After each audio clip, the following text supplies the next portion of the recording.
Hey guys, welcome back to my channel. So today's video is all about my new car.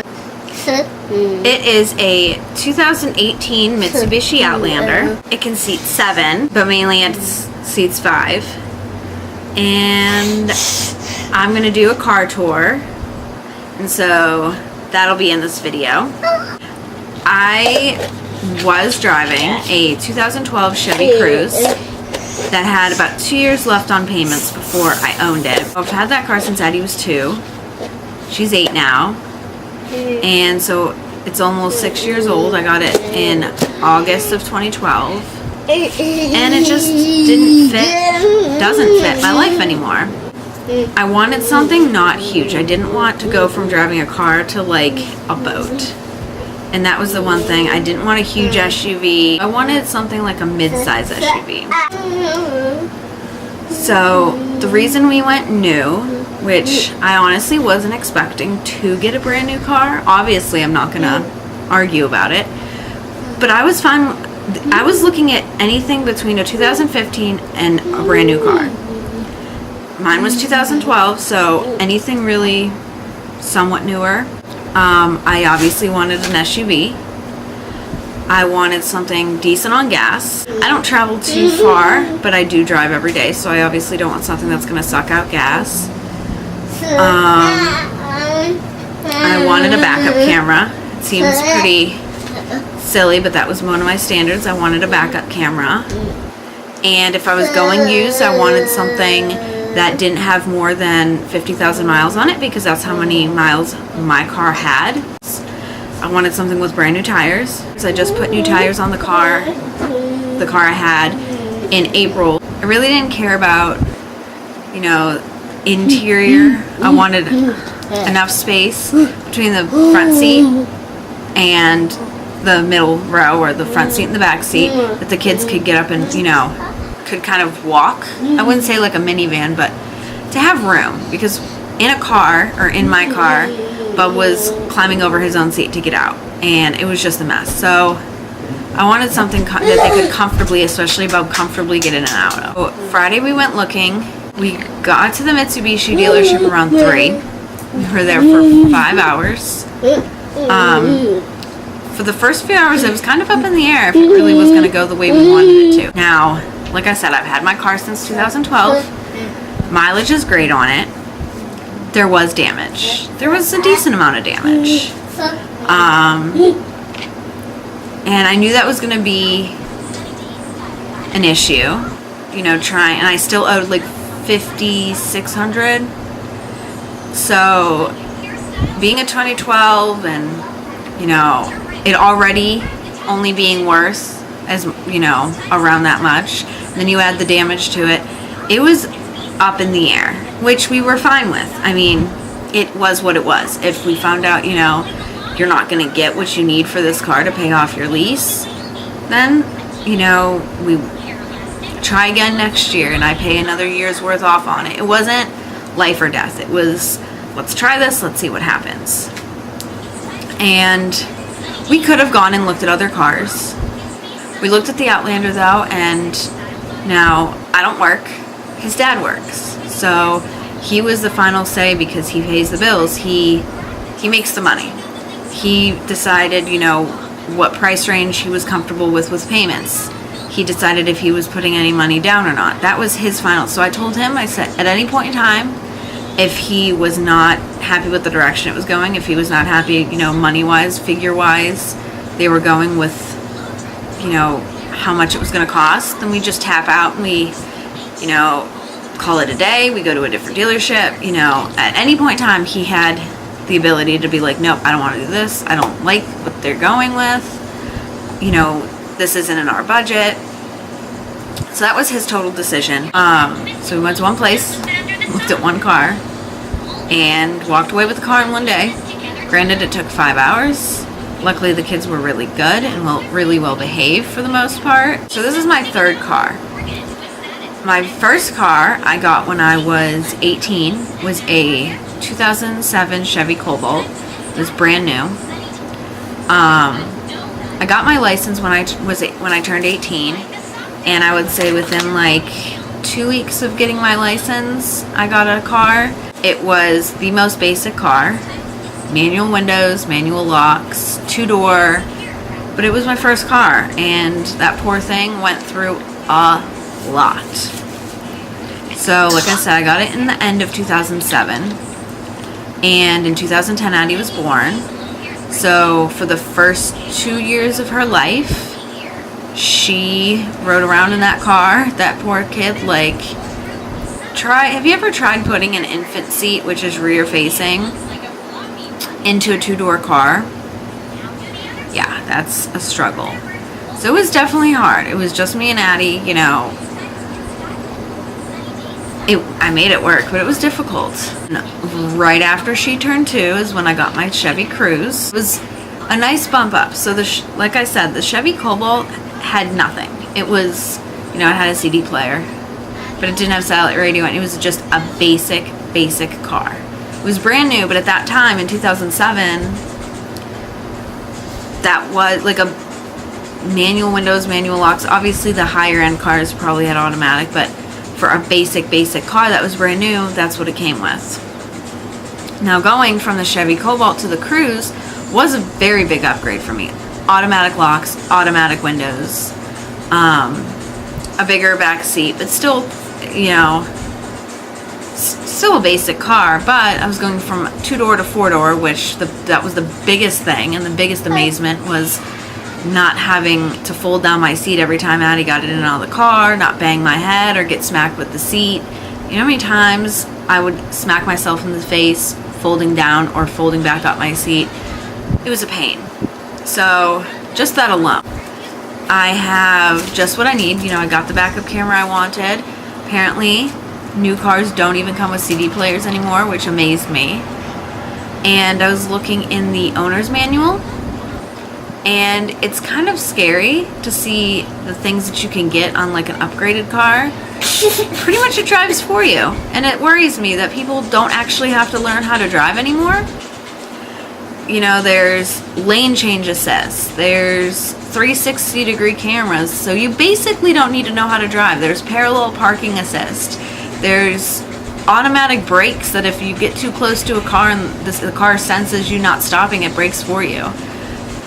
That's worrisome, because there's probably a lot of awful drivers on the road who just got their license and don't need to actually know how to drive. I mean, 5 years from now, when all the cars come standard with these things, people that are getting their driver's license or people that are going for their road test don't even need to learn how to drive, because their car that they take the test in has all these features. So I don't even know. Like, the backup camera is nice. I still am getting used to it though, so I don't rely on it. But I know how to back up. But it's nice to have because it's a bigger car and it helps me out. But like, I know how to drive, and I'm afraid these new drivers aren't going to know how to drive, because there are so many crazy things they put in cars now. Like, would it be nice to have all those things? Yeah, sure. But could you also turn your head before you switch lanes and make sure there's no one in the lane next to you? You could do that too. Like, you know, obviously a deer runs in front of you. Sometimes you're not quick, you know, your reflexes don't catch and you hit a deer. So brake assist would help in those situations, if that even works for those things. But like, I don't know. It's crazy that how cars are. Yeah, like I said, mine's not super fancy. Few things that I wouldn't say I dislike. Few things that kind of sucks about this car is the speedometer. There's no digital speedometer. Chevy has the digital display speedometer that tells you how fast you're going. I actually have to look at the speedometer, which kind of sucks, but it's not life-changing. The key is just a regular key. My other key would fold in, so that kind of sucks. It's no CD player, but CDs are becoming obsolete. So I got this really cool cell phone mount that goes in a CD player that I have to return now because I don't have a CD player anymore. The main annoyance that I think I've faced with this car so far is the seatbelt alert. Hey! The seatbelt alert. You know the little beepy thing that if you don't put your seatbelt on, it just like beeps for a while and then it goes away? No. This thing starts beeping like the minute you sit in the seat, and every like 2 seconds it keeps beeping. So that's annoying. Other than that, I really don't have any issues with the car at all. You'll see in the car tour more the inside of the car and more about the car. The one thing I didn't see in the owner's manual for any of the versions of this car, like even the upgraded versions, is those stupid alerts that are supposed to tell you if you like have someone in your back seat. I think those are the dumbest things if you need an alert to tell you that your kid is in your back seat and not to leave them in the car, you probably shouldn't have kids. Sorry if this offends anyone. Actually, I'm not sorry it offends anyone. If you can't remember you put your kid in the car before you pulled out and you like go about your day and you forget your kid's back there, you shouldn't have children. They say, oh, put your purse in the back seat. That way you have to look behind you to get your purse, and then you'll realize your kid's back there. Like, you can remember your purse, but you can't remember your kid. I almost never drive by myself, but even when I drive by myself, I still think the kids are in the back seat because they're always in the car with me. I just don't understand how you don't remember you put your kid in your car. And then you leave them. And then they sit in a hot car and they die. And these people are like, I forgot they were back there. So now the car manufacturers put alarms to remind you when you put your car in park that there's someone in the back seat.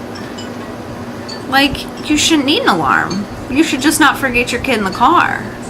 I don't even like stopping at the gas station and leaving them. If Addie's with Bub in the car, then I'm a little bit more comfortable. But I don't even like stopping at the gas station and getting out to have to go inside. If my car doesn't work at the pump, I almost never get gas if the kids are with me, especially Bub by himself, because I don't even like leaving Bub in the car to go into the gas station to pay for gas. I don't even like running in the pizza place to like pick up pizza. I just don't. When I have to bring things in the house if Bub's sleeping, I hate leaving him in the car just to bring things in the house to come back out and get him. But there are people who leave their kids in these hot scolding cars and forget they're there. I just don't get it. I don't get it. But yeah, so that's all I'm gonna ramble about. I hope you enjoy the car tour. I'm excited for you to see it. Super excited about my car. And yeah, so thank you for watching, and I'll see you next time. Here's the outside of my car.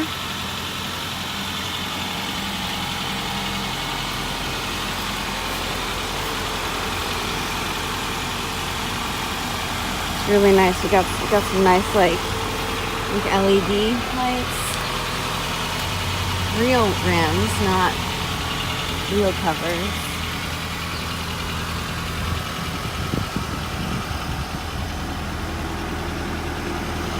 And then this is with the third row folded down. See, I can put my wagon, emergency kit, stroller. I still have like tons of room on top. If I take it all out, there's lots of room. And then under here there's a third row. We haven't really seen how big it is yet as far as who can fit back here, but it folds up right here, and we still have a little bit of trunk space. Most of the time it's going to be folded down because I almost never need 7 seats. Cup holders, little thing right there. Power outlet. Oh, one of those outlets. So this is inside the back seat, and as you can see, there's a lot of foot space. It's pretty high up. Addie's not touching the ground anymore.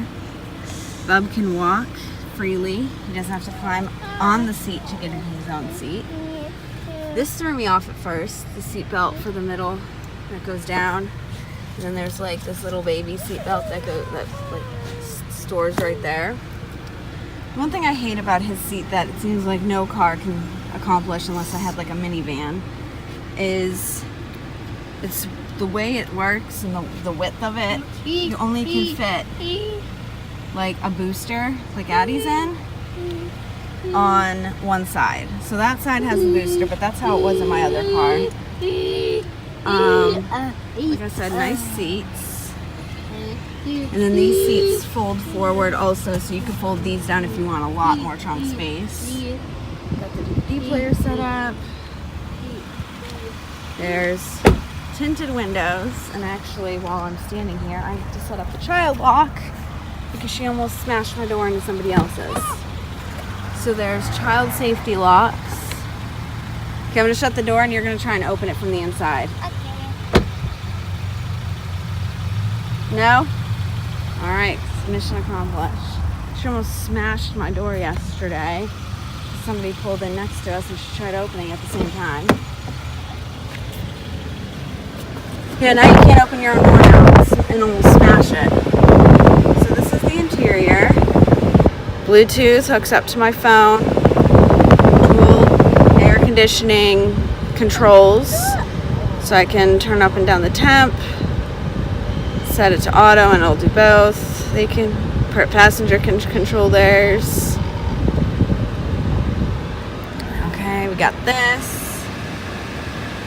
Dashboard. It's not it's nice, but as I was saying, I think in my sit-down portion, let me turn this actually off for now.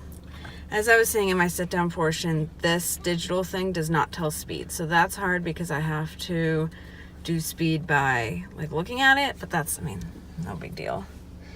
So cruise control, Bluetooth controls, radio control. This is like the digital display. Just got basic controls. This cup holder opens. Basic. It's right now it's front wheel drive, and then it can turn into 4-wheel drive. Got a nice glove box, regular glove box, and then there's like a shelf here that fits my like booklet of stuff. Nice. I've got this phone holder, and I'm not entirely sure I'm keeping it. That's actually where we're headed today, is to go. I had this phone holder in my other car. It goes in the CD slot mount, but if you noticed, and I think I might have talked about it, new cars don't come with CD players, so I have to exchange it. I got this from Five Below.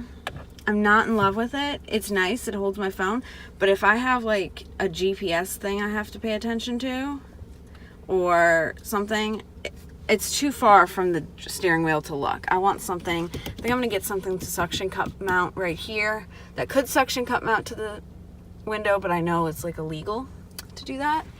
We've got sunglasses holder up here. The one thing also I don't like, or not that I don't like, it just sucks, is my old car, the visor didn't have a mirror, or it had a mirror but it didn't have a light. So I'd keep the visor down to be able to see Bub, like all times. However, this is like a magnifying mirror. It's also a lot smaller, and I can see him if I really look, but the light would bother me the whole time, so I just am not gonna do it. And then just can see Bub that way. Got my middle console that has a nice little tray thing. We've got cup holders in the doors. I don't know if the kids have well, actually the middle seat where Bub is, the middle armrest can fold down, and there's like a cup holder and stuff, but I'm not worried about that. They have cup holders in their car seats, so I'm not super worried about cup holders. Plus, the only beverages allowed in the car are water. This is, well, not a cigarette lighter port, but another plug. Oh, back in here I have another plug. Oh, this thing is turning. I have another one of those plugs, and then I have a USB plug. So that's good. But with the Bluetooth, unless I'm charging my phone, I don't need to plug my phone in. That's about it. There's really nothing. Oh, I have eco mode.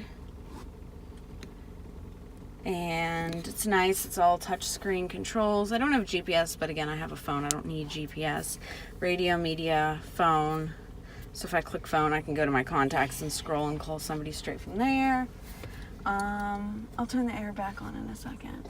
But yeah, So it's nothing like crazy, but it's nice and I like it. And like I said, it doesn't have all the bells and whistles, but I don't need all the bells and whistles. I just wanted more space, and that's what I got with all that down there. And so I hope you enjoy my car tour. It's not super advanced because there's nothing like all these blank spaces, which that I think is pretty ugly. Like, this is the basic model, so all these would have buttons if I had all of these features like lane assist and all that jazz. But like, I feel like if you don't have those features, I feel like this should just be plain, because this is all dumb. I don't like all this, like, this is where this should be type stuff. But again, that's not that serious. I love the interior. It's like black glitter. I do actually at the store today, I think I'm gonna get interior like wipes for the car because I want to keep it nice and clean. Yeah, but that's about it. So we're gonna continue our day, but I just wanted to get my car tour done, and it's brand new. We only have 29 miles on it. So I'm gonna get this air conditioner back on because it's getting hot in here.